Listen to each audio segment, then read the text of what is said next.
რასაც დღეს ჩვენ ვხედავთ, რომ ისე შეაძულეს ახალი ეკონომიკა ხალხს, ესე იგი სწორედ შეაძულეს, რომ უკვე ლაპარაკობენ სტალინის ეკონომიკაზე, ლაპარაკობენ საბჭოთა ეკონომიკაზე და ის მაფიოზები, რომლებიც საბჭოთა ეპოქამ შექმნა, იმ მაფიოზებს არ აიღო სიმაღლე, ის მაფიოზები, რომელიც მაშინ შეიქმნა მიხეილ სააკაშვილის გვერდით რომ არ დაეყენებია, ის მაფიოზები, რომელიც შეგრივა ყველაფერი მიხეილ სააკაშვილმა და ბიძინა ამანაშვილის არ გაიყო ყოჩებია და დღეს უფრო მეტ მძიმე კავშირია, ჩვენ მე ამაზე უფრო მინდა ვილაპარაკო დღეს.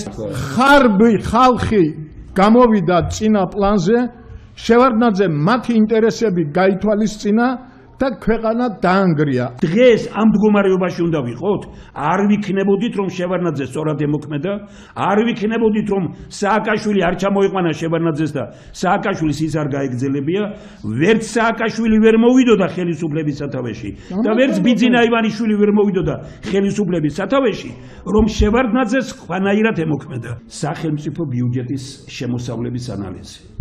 თმა ხალხზე დაგიდგებათ ბატონებო თქვა. მათ ჩვენეთ ერთი წინადადება ან სააკაშვილთან, ან ივანიშვილთან, რომ რაღაცა არ ვარგა. ეს კატასტროფაა რაც ხდება. მე გეუბნებით, აგერ ანალიზი მაქვს 5 გვერდზე და პირდაპირ ვამბობ. საქართველოს ბიუჯეტი ეს არის საქართველოს მოსახლეობის ჯიბიდან ამოღებული ფული. საქართველოს ბიუჯეტში შესული ფული აკეთებს 5 მაქსიმუმ 10% საქვეყნო საქმეს. ბიუჯეტის შემოსავლო ნაწილი მოსახლეობის ჯიბიდან ამოღებული ფულია და ბიუჯეტის ხარჯვითი ნაწილი ერთი პარტიის ფულია. სად არის ჯანსაღი ეკონომიკა? ჯანსაღი ეკონომიკა არის იქ, სადაც საშემოსავლო ნაწილი მოსახლეობის ჯიბიდან ამოღებული ფული არ არის. ჯანსაღი ეკონომიკა არის იქ, სადაც ვინც რეალურად მეწარმეობას ეწევა, მას აქვს მოგება და შემოსავლები. და მოგება და შემოსავლები არ უნდა გქონდეს იმას, ვისაც გარედან შემოაქვს პროდუქტები.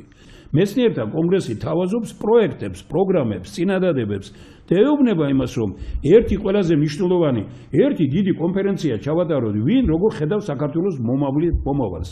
მომავლის საქართველო. გამოიტანეთ მოხსენება საქართველოს ხელისუფლებამ, გამოიტანოს მოხსენება მეცნიერებათა აკადემიამ, ჩვენც გამოვიტანთ მეცნიერთა კონგრესი, იყოს პირდაპირი გადაცემით, მოიწვიოთ სოფლის გამგებლით მოყოლებული საქართველოს პარლამენტის და პრემიერ-მინისტრის და ყველა დეპუტატი და ყველანი მოიწვიოთ ჩვენი აკადემიკოსები, პროფესორები, შევიკრიბოთ ერთად, დავილაპარაკოთ ადამიანურად, ვისაც რაიმე სათქმელი აქვს თქვას, დღეს ლაპარაკობენ, რომ საბაზრო ეკონომიკა უბედურება ყოფილაო. საბაზრო ეკონომიკა კი არ არის უბედურება. საქართველოში საბაზრო ეკონომიკა არ ყოფილა. მეცნიერთა კონგრესი რას გააკეთებდა იმისთვის, რომ ეს ეკონომიკური ზრდა ხაღალზე კი არ იყოს, რეალობაში ქონდეს და ხალხის ჯიბეზე აისახოს. მე გეუბნებით, რომ ამ ქვეყანას სჭირდება რომ იყოს ეკონომიკა, ამ ქვეყანას სჭირდება კონკურენტული გარემო. კონკურენცია ვერ იქნება იმ ქვეყანა, კონკურენცია არ არის საბაზრო ეკონომიკა. კონკურენციის დროს ორი რამ წყდა, ხელისუფლებას აქვს ორი ფუნქცია. პირველი, კონკურენტული გარემო შექმნას და დაისვას ადამიანი. სახელმწიფო არ ასრულებს არც ერთს. ბიუჯეტი გაიზარდა, ეს ფაქტია, რაც იყო ბიუჯეტი იმასთან შედარებით გაზრდილია, მაგრამ ჩვენი ქვეყნის უდიდესი პრობლემა არის არასწორი მართვა ბიუჯეტის. არაკეთილსინდისიერი, მოდით ასე დავარქვათ, იცით, აი იმდენი სამსახური არსებობს, კულტურის სამსახური, IP, სპორტის IP, მერიებში არსებობს კულტურის განყოფილება, ხო? იქვე არსებობს კულტურის IP. ეს ადამიანები ფაქტიურად არაფერს არ აკეთებენ, არც არაფერი ევალებათ. რეალურად ეს ქვეყანა რამ მოიტანა აქამდე და რით ცხოვრობთ, ხო?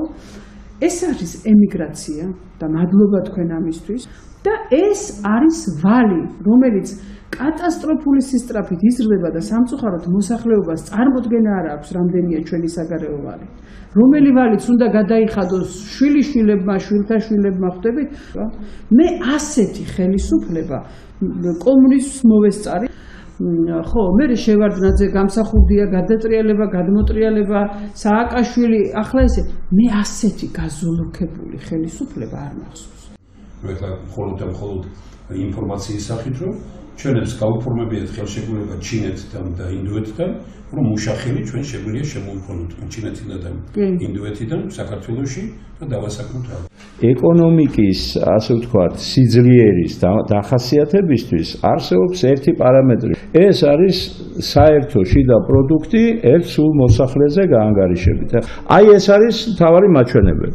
ეხლა რო ნახოთ რეიტინგი ქვეყნების, არის კატეგორია ქვეყნების, ეს არის ევროპის და ჩრდილო ამერიკის განვითარებული დემოკრატიები, ის ქვეყნები, რომლებიც პირობითად რო ვთქვათ, ჩვენ რო იმათ შევნატრით და აი ეს ემიგრაციაც ძირითადად იმ ქვეყნებში მიდის და ვინც მიგვაჩნია წარმატებულ ქვეყნებად. და მათ გვერდით, ანუ აი ესე მოდის ერთი ესეთი ქვეყანა, მეორე არის რაღაც აზიური და რაღაცა ქვეყნები, რომლებშიც არის ესე იგი ძალიან მაღალი და აი რასაც თქვენ ამბობთ ზუსტად, გადანაწილება ამ ტიპის ქვეყნებში, დემოკრატიულ დასავლურ ქვეყნებში და იმად არის სრულიად სხვადასხვა. თურქმენეთს ჩვენზე მაღალი აქვს ეს ერთ სულ მოსახლეზე აქვს 15,000 თუ რაღაცა, ჩვენ იმის ნახევარი გვაქვს. მაგრამ მოქალაქის კეთილდღეობა რო შევაფასოთ, ჩვენი მოქალაქე თურქმენეთის მოქალაქეების 90%-ზე გაცილებით უკეთ, აი ჩვენ ხო გვიჭირს, მაგრამ ის თურქმენი შიმშილით კვდება ხალხს. ეს არის სოციალური სტრუქტურის შედეგი. აი როგორი საზოგადოება არის საზოგადოება, სადაც არის კლასი გაბატონებული და დანარჩენი მოსახლეობა არის ფაქტიურად მონის მდგომარეობაში და დემოკრატიულ ქვეყანაში ასე ვერ მოიქცევი. ეხლა 2012 წლამდე საქართველოში პოლიტიკა ვითარდებოდა ასე, მოდიოდა რაღაცა მმართველი პარტია, ორ საპარლამენტო ვადას იგებდა მაქსიმუმ. მერე მოდიოდა ახალი, ხო? აი 2012 წლიდან ანომალიური განვითარება დაიწყო. მოვიდა პარტია და მეოთხე არჩევნები აქვს უკვე მოგებული. არა და მართლა მოგებული აქვს ეხლა. თითქოს ცხოვრების დონე თლიანობაში არ არის დაბალი, აიწია, ეკონომიკური ზრდა არის, მაგრამ ხალხის კეთილდღეობაზე არ აისახება. იმიტომ რომ კონკურენცია ქმნის ამას. და პირველ რიგში ეკონომიკაში კონკურენცია მაშინ იქნება, როცა პოლიტიკაში იქნება კონკურენცია. საქართველოში დღეს კუჭია გამარჯვებული გონებაზე. აი ინტელექტუალური რევოლუცია ნიშნავს იმას, რომ გონებამ გაიმარჯვოს კუჭზე და ჩვენ ვიცხოვრობთ ბედნიერებით სავსე სამშობლოში.